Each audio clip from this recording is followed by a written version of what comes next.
नमस्कार मेरे प्यारे साथियों, मैं डीपी आज एक नए वीडियो के साथ आप लोगों के सामने हूँ। और आज का मेरा वीडियो भगवान श्री राम पर है, राम लला पर। आज 11 जनवरी है। आज ही के दिन एक साल पहले हिंदू कैलेंडर के अनुसार आज तिथि कौन सी है? पौष शुक्ल पक्ष की द्वादशी तिथि। पिछले साल पौष शुक्ल पक्ष की द्वादशी तिथि को ही, जो कि 22 जनवरी को पड़ी थी, 22 जनवरी को पड़ी थी, उसमें भगवान श्री राम लला जी को उनके नवनिर्मित भवन में, मंदिर में विराजमान किया गया था। यह शुभ कार्य भारत के प्रधानमंत्री, यशस्वी प्रधानमंत्री माननीय श्री नरेंद्र दामोदर दास मोदी जी के कर कमलों के द्वारा हुआ। तो यह शुभ अवसर उनको प्राप्त हुआ, इसके लिए हम लोग उनका आभार प्रकट करते हैं और श्री राम लला जी के चरणों में कोटि कोटि पुष्प अर्पित करते हैं। आज की तिथि, जिसको कूर्म द्वादशी कहा जाता है, अर्थात भगवान का एक अवतार कच्छप के रूप में भी हुआ है, कछुए के रूप में, उसी को कूर्म कहा जाता है। तो आज ही का दिन है, द्वादशी के दिन, पौष शुक्ल पक्ष द्वादशी के दिन ही भगवान कच्छप के रूप में प्रकट हुए थे। तो आज कूर्म द्वादशी है। इसके अलावा 4 और शुभ संयोग बन रहे हैं। कुल मिलाकर के 5 शुभ संयोग हो जाएंगे। सर्वार्थ सिद्धि योग है, अमृत सिद्धि योग है, और शुक्ल योग है, और तो और ब्रह्म योग है पूरे दिन भर। तो इससे उत्तम योग नहीं हो सकता है। आइए हम लोग पहले भगवान के चरणों में एक बार पुनः सुमन अर्पित करें, श्री चरणों में, और उम्मीद करें कि यह सनातन सदियों सदियों तक, अनंत काल तक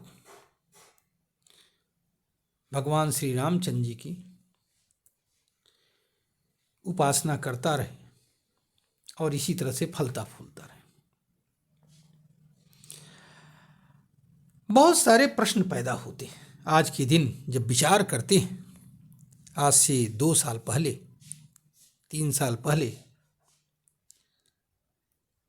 कभी किसी ने सोचा नहीं होगा कि भगवान की पुनः जो है वहाँ पर प्राण प्रतिष्ठा हो जाएगी।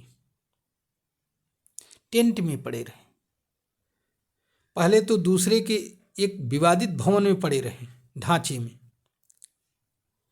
फिर टेंट में पड़े रहे, और ऐसा भी कि जिसको बदलने के लिए अगर वो टाट का पट्टी जो है फट जाए तो उसको बदलने के लिए कोर्ट से ऑर्डर लेना पड़े। एक एक चीज़ के लिए महंत जी बताते थे कि घी की भी व्यवस्था ठीक से नहीं हो पाती थी, दीपक की व्यवस्था, बाती की व्यवस्था ठीक से नहीं हो पाती थी, कोर्ट से अनुमति लेनी पड़ती थी। तो यह एक अपने सनातन के लिए गौरव का दिन है, पौष शुक्ल पक्ष द्वादशी।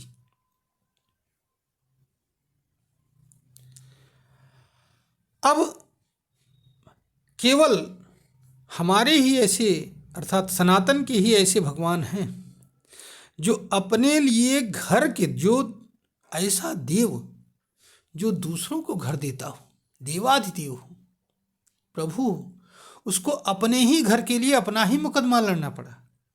ये भी एक विडंबना है इस देश की। और वो भी प्रूफ करना पड़ा कि हम यहीं पैदा हुए थे भैया, हमारे लिए घर यहीं बनवा दो, बनाने की अनुमति दे दो। बना तो देंगे भक्त, ऊपर से विवाद होता है सरकारी खर्चे पर बना।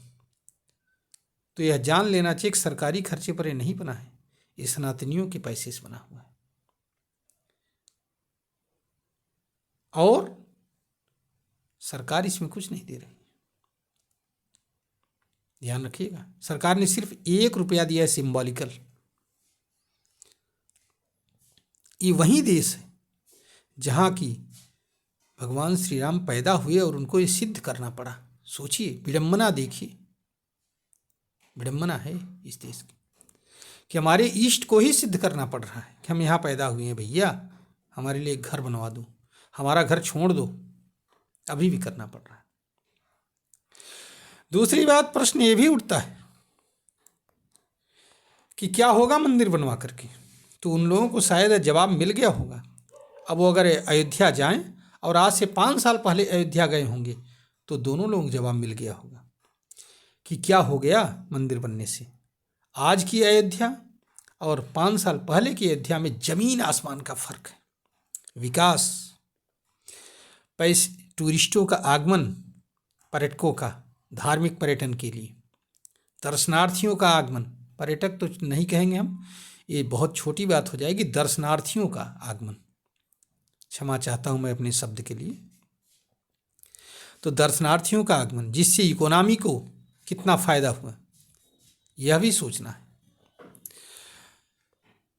अब जो लोग ये कह रहे थे कि वहाँ अस्पताल बनवा देना चाहिए, तो आज अयोध्या में अस्पताल की भी दशा सुधर गई है।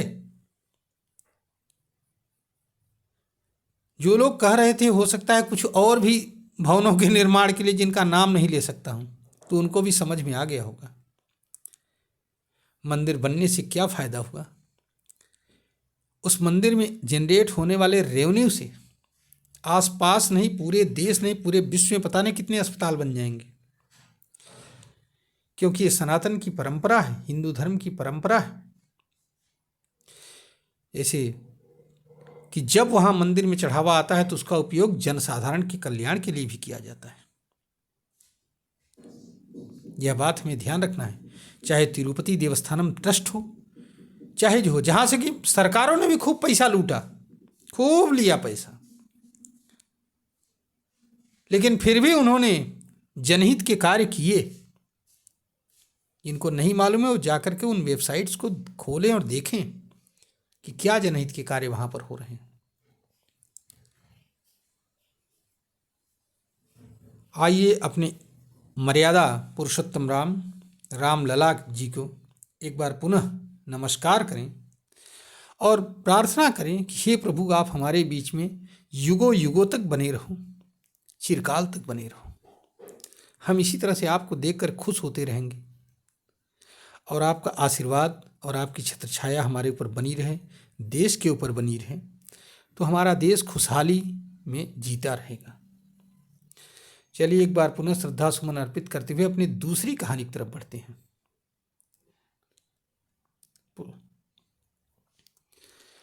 दूसरी कहानी है कि आज ही के दिन सन 1966 में 11 जनवरी को 1966 में ताशकंद में भारत के लाल बहादुर शास्त्री जी का निधन हुआ। कृतज्ञ राष्ट्र उन्हें याद कर रहा है।